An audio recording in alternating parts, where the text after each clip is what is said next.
সবাইকে শুভ সন্ধ্যা। আমার ব্লগে প্রত্যেককে স্বাগত।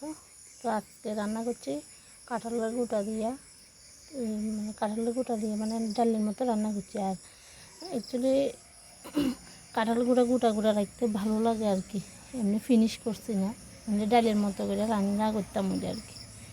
তো যাই হোক, এটা নিরামিষ রান্না করছি, মানে ডাল।